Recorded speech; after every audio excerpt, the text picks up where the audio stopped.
بخاری صاحب آپ سے ہم جاننا چاہیں گے کہ شیخ جہاں تک بات کو لے آئے ہیں، پھر اس کے بعد یہ ظاہر وقت کم ہے، میں چاہوں گا مختصراً یہ پھر تحریک پوری اس موقع تک کیسے پہنچی جب ہم پارلیمنٹ میں یہ بات کر رہے تھے؟ بہت شکریہ۔ بسم اللہ الرحمن الرحیم۔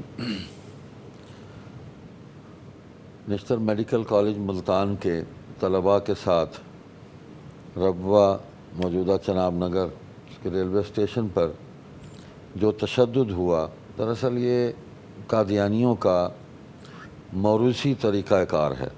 روز اول سے ہی یہ ایک پرتشدد تحریک ہے، بالکل مذہب کے نام پر سیاست میں داخل ہو کر تشدد کرنے بڑا والے اہم لوگ ہیں۔ نقطہ بیان فرمایا آپ نے۔ تو اس میں یہ ہے کہ میں تھوڑا پیچھے جانا چاہوں گا کہ قادیان میں یعنی 1919 میں 20 میں اس دور میں جلسہ ہوا، 24 میں جلسہ ہوا، انہوں نے اس جلسے پر بھی حملہ کیا، ٹھیک، تشدد یعنی کیا، ہسٹری یہ ہے، ریکارڈ پر موجود ہے۔ ٹھیک، لیکن مسلمانوں کی طرف سے جواباً تشدد نہیں کیا گیا، صبر کیا گیا۔ وہ ایک تسلسل تھا ادھر سے تشدد کا اور امت مسلمہ کی طرف سے صبر کا۔ ٹھیک، تو یہاں بھی یہی کچھ ہوا۔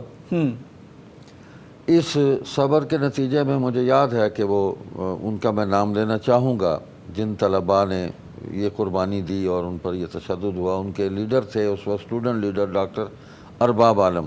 ٹھیک، تو آج بھی وہ زندہ ہے ماشاءاللہ۔ ماشاءاللہ۔ وہ بھی زخمی ہوئے، اور ان زخمی طلباء کو پھر جس طرح اگلے اسٹیشنوں پر چنیوٹ میں اور پھر فیصل آباد میں علماء نے خبر پھیل گئی، انہوں نے اس کو سنبھالا اور مسلمانوں کو تشدد سے روکا واہ، کہ اس کے جواب میں آپ نے تشدد نہیں کرنا، ہم نے ایک حکمت کے ساتھ آگے بڑھنا ہے۔ واہ، بہت خوب۔ تو ہماری قیادت جس میں تمام مسالک کے لوگ شامل تھے، انہوں نے جس دانش مندی اور حسن تدبیر سے اس سارے ماحول کو انہوں نے کنٹرول کیا، ایک کل جماعتی مجلس عمل بنی اور اس معاملے پر غور و فکر شروع ہوا۔ دوسری طرف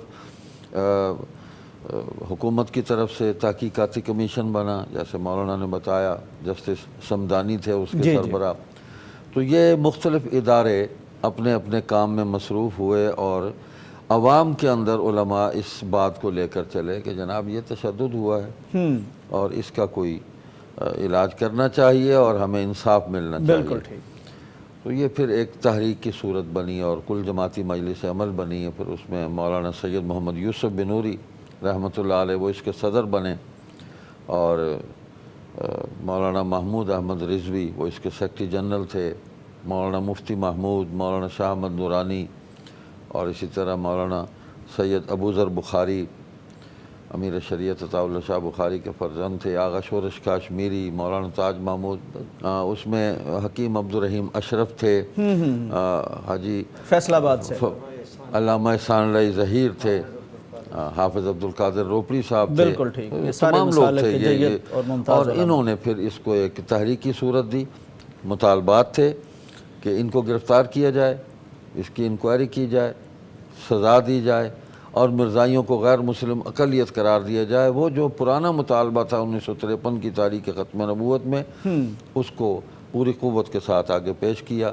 یوں ایک تحریک بنی اور وہ پھر پارلیمنٹ تک بات پہنچی، اور جناب ذوالفقار علی بھٹو مرحوم کو یہ کریڈٹ جاتا ہے کہ انہوں نے پارلیمنٹ کے اندر مسلسل اس پر اجلاس ہوئے، ان کیمرہ بریفنگ تھی، اور اس میں قادیانیوں نے خود درخواست دی کہ ہمیں بھی اس میں شامل کیا جائے، ٹھیک، ہمیں بائی پاس کر کے آپ کوئی الگ سے ہمارے بارے میں یہاں کو فیصلہ کریں۔ یہ ویسے بہت اچھا ہوا ہے، یہ انہوں نے خود درخواست دی، ہم نے نہیں بلایا۔ بالکل صحیح۔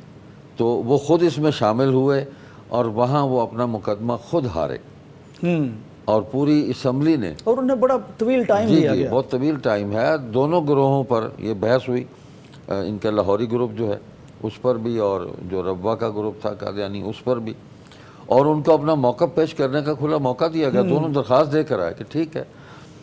تو یوں وہاں یہ ثابت ہوا، انہوں نے تسلیم کیا کہ ہم اپنے سوا تمام مسلمانوں کو ہم کافر سمجھتے ہیں۔ تو اس پر پھر یہ ڈیسیژن ہوا، ایک آئینی ترمیم ہوئی۔ بالکل صحیح، بالکل صحیح، ماشاءاللہ۔